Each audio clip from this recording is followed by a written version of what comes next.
Your brand new iPhone deserves the best protection, and the iLune 3-pack screen protector plus 3-pack camera lens protector has you covered. Don't take risks with your iPhone. Click the link in the video description to shop now on Amazon.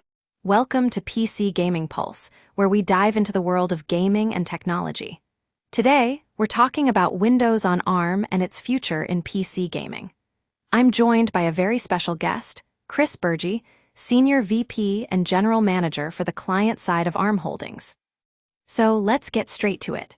Windows on ARM has been around for a while, but last year's launch with the Snapdragon X chips marked a significant turning point.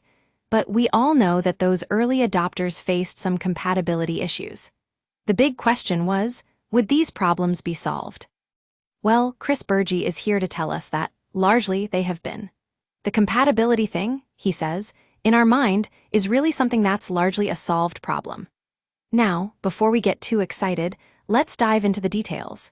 It turns out that Microsoft has been working hard on telemetry and proof points, showing that 93% of users spend most of their time with native ARM apps. But what about non-native apps? That's where Prism comes in, a new emulator that can render those apps usable. And it seems like many popular apps already have native ARM versions. So, why the largely part of Bergey's statement? Well, it all depends on the type of apps and users we're talking about. Now, let's switch gears to gaming.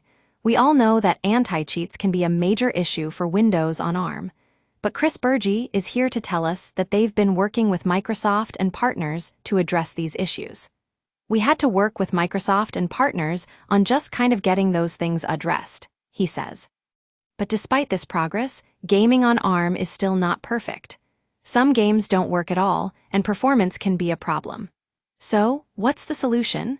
Bergey points out that there's becoming more value for game developers to be instruction set agnostic, meaning they'll support both x86 and ARM architectures.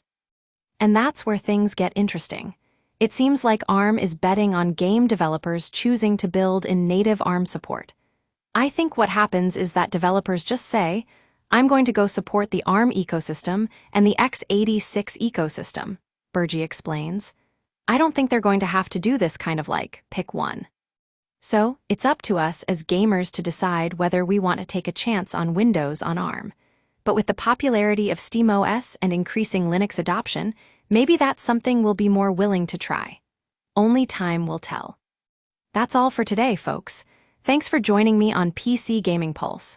Don't forget to like, comment, and subscribe for more gaming news and discussions.